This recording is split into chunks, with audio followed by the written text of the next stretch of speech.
강원 브리핑입니다. 춘천 칠전동의 한 아파트에서 50대 부부가 숨진 채 발견됐습니다.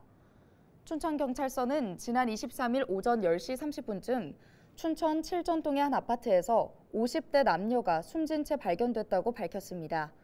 연락이 두절됐다는 가족의 신고로 경찰과 소방당국이 자택을 확인한 결과 숨을 거둔 상태였습니다. 경찰은 정확한 경위를 조사 중에 있습니다. 지난 23일 오후 4시 50분쯤 횡성군 서원면 창촌리의 한 구교림에서 산불이 발생해 1시간 30분 만에 진화됐습니다. 산불이 발생하자 산림당국은 진화 헬기 5대와 고성능 산불 진화 차량 등을 투입해 진화에 나섰습니다. 이번 산불로 0.8헥타르의 산림이 소실됐으며 산림당국은 정확한 산불 발생 원인을 조사 중에 있습니다. 인제군 가하리의 한 도로에서 승용차가 2m 아래 하천으로 추락하는 사고가 발생했습니다. 이 사고로 60대 남성이 다쳐 병원으로 이송됐으나 다행히 생명에는 지장이 없는 것으로 전해졌습니다. 경찰은 운전자와 목격자 등을 상대로 정확한 사고 경위를 조사 중에 있습니다. 한국어에 대해 어떻게 생각해?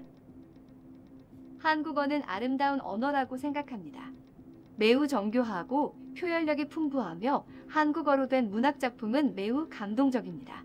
한국어는 또한 매우 흥미로운 언어이며 역사와 문화에 대해 배울 수 있는 좋은 방법이라고 생각합니다.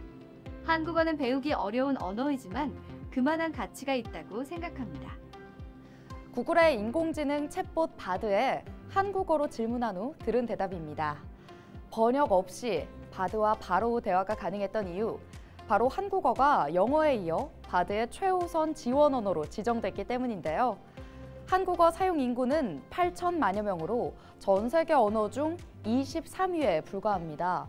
사용자가 훨씬 많은 언어보다 한국어를 먼저 지원한 이유는 무엇일까요?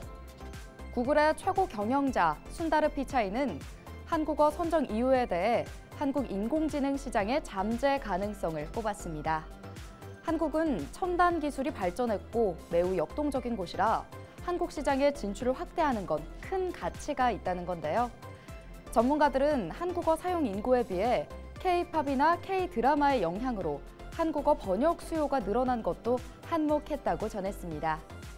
이에 누리꾼들은 자랑스럽다, 한국을 보는 눈이 달라질 것이다 등 긍정적인 반응을 주로 보였습니다.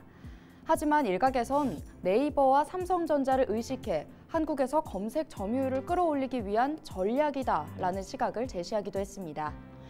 이유야 어찌됐건 달라진 한국어에 대한 위상 꼭 나쁘지만은 않습니다.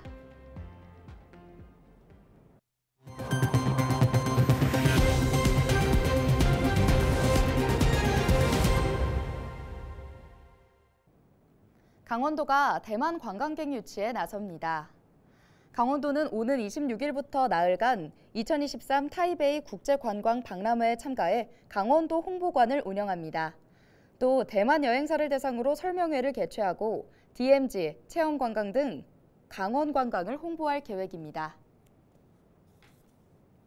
양양군이 양양공항 거점 항공사인 플라이강원에 최근 운항장려금 20억 원을 지급한 것과 관련해 양양군의회가 회수 방안 마련을 촉구했습니다.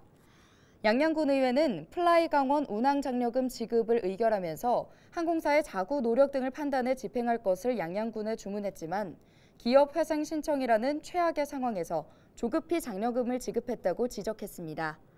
양양군의회는 이어 양양군이 플라이강원 운항장려금 회수 방안 등 특단의 대책을 마련해 의회에 제출하고 군민에게 사과하라고 밝혔습니다. 원주시 고향사랑 기부금 모금액이 시행 5개월여 만에 1억 원을 돌파했다고 밝혔습니다. 원주시는 지난 22일 기준 누적 모금액은 1억 원이고 기부자는 424명에 달했습니다. 또 전액 세액공제가 되는 10만 원 이하 기부자는 390명으로 전체 92%를 차지했으며 100만 원 이상 고액 기부자도 17명으로 분석됐습니다.